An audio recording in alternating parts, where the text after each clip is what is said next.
जो इत्तला मिलती है आपको उसकी कहानी बताइएगा, कैसे इत्तला मिलती है, फिर ये कैसे आपको शुबा होता है कि इसको कत्ल ही किया गया, और फिर मुलजिम जो दामाद था मकतूला का उस तक कैसे पहुंचते हैं? देखें, ये जो वकूआ है ये तकरीबन रात के 1 बजे हुआ है, ठीक, और रिपोर्ट जो है वो अगले दिन 11 बजे हुआ है। और जब इनको पता चल गया है कि उस औरत की डेथ हो गई है तो इन्होंने, इनकी फैमिली में से किसी ने रिपोर्ट नहीं किया। ये अहले मोहल्ला था जिसने कॉल की कि डेड बॉडी मिली है, उसने ये भी नहीं कहा कि मर्डर हुआ है।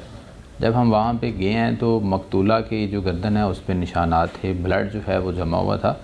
जिससे ये बज़ाहिर लगता था कि किसी ने जो है वो इसको या तो लटका के मारा है, जिस तरह किसी को फांसी दी जाती है इस तरह का था वो, उससे ये चीज़ क्लियर नज़र आती थी कि ये मर्डर है।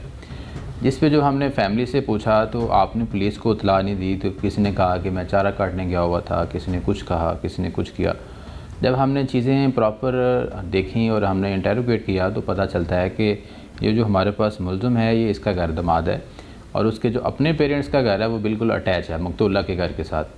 तो ये घर दमाद था गुज़िश्ता तकरीबन 3 से 4 माह के अंदर, और मुलज़िम की जो अपनी मिसेज़ है वो शूट में काम करती थी।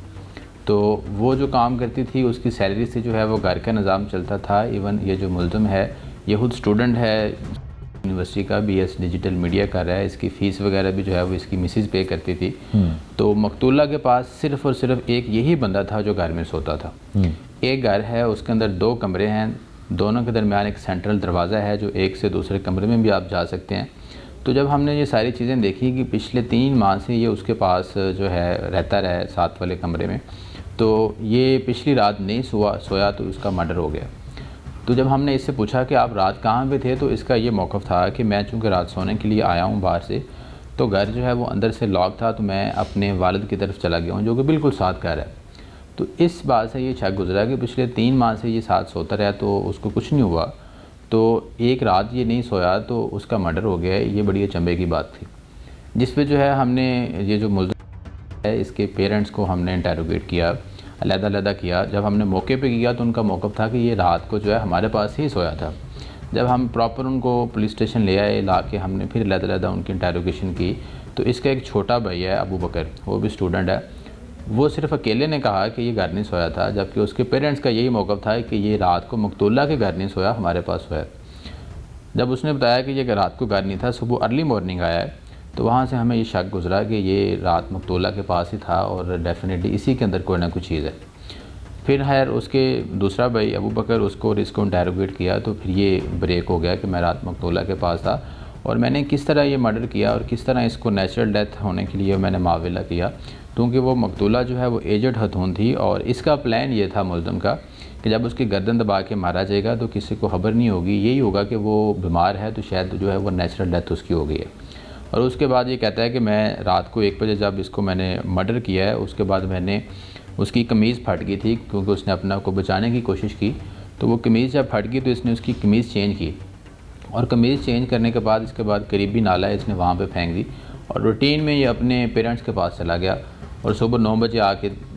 एक इसने चक्कर लगाया मकतूला के घर में और दोबारा जाके अपनी वालिदा को बताया कि वो उठ नहीं रही। तो उससे दूसरी फैमिली को भी ये लगा कि ये तो नेचुरल डेथ है इसकी। उनको इस बात का तो उनको अंदाज़ा नहीं था कि जो गर्दन पे निशानात हैं ये किसी ने मारा है। ये तो पुलिस को शक गुजरा और उसने तफ्तीश की और सारी चीज़ें आगे निकली। फिर हमने इससे तफ्तीश की, जिस जहाँ पे इसने कमीज़ फेंकी थी इसकी शनाख्त पे जो है आइडेंटिफिकेशन पे वो भी बरामद हुई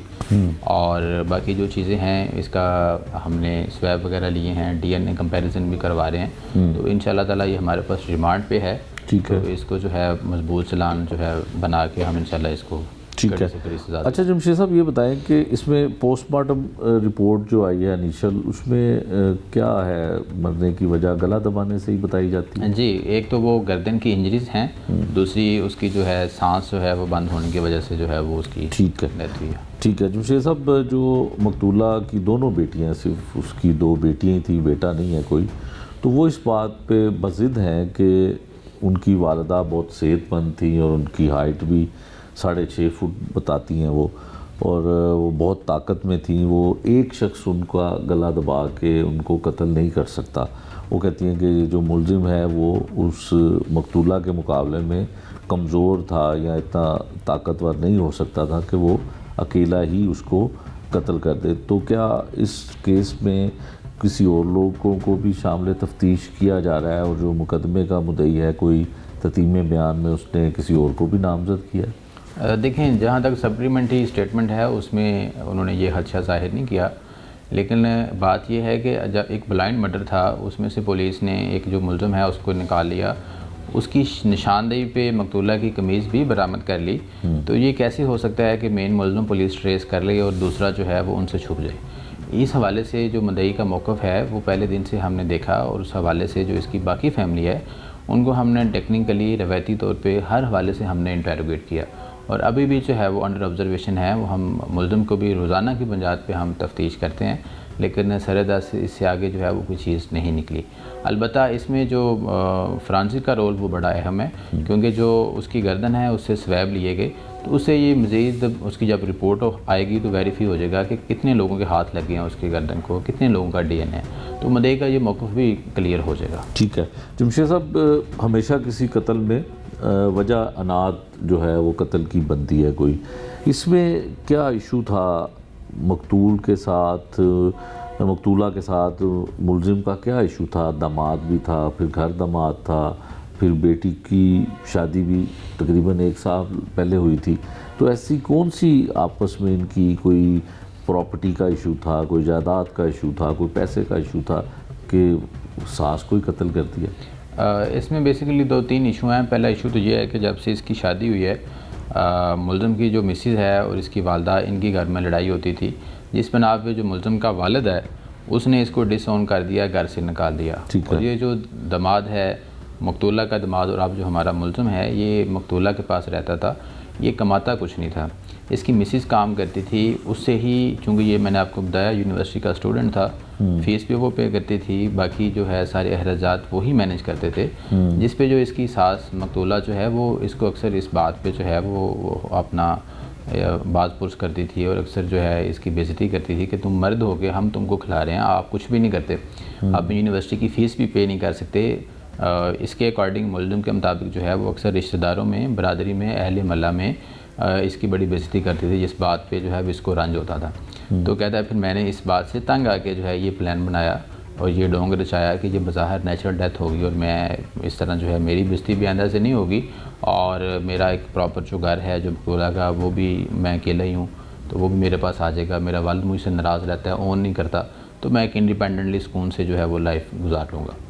तो बेसिकली इसका वजहनात भी ये थी और उसके पीछे इसके महरकात भी यही थे। ठीक है, बतौर इंसान जमशेद साहब क्या कहेंगे कि एक तो घर दामाद, फिर वो घर दामाद जो है दामाद वो निखट्टू कह सकते हैं, उसको काम काज कोई नहीं करता था, और उल्टा वो अपनी बीवी से या सास से पैसे लेता था, तो इसमें क्या इंसान को और सोसाइटी में हमें देखने की ज़रूरत है कि इस तरह के वाक़यात ना हों? देखें, ये बड़े अनफॉर्चुनेट ये वाक़या है। नखटू होना या कमाई ना करना एक अलहदा टॉपिक है, लेकिन अगर कोई बंदा को आपका घर का बड़ा आपको समझाता है तो उस बात का इतना रिएक्शन नहीं होना चाहिए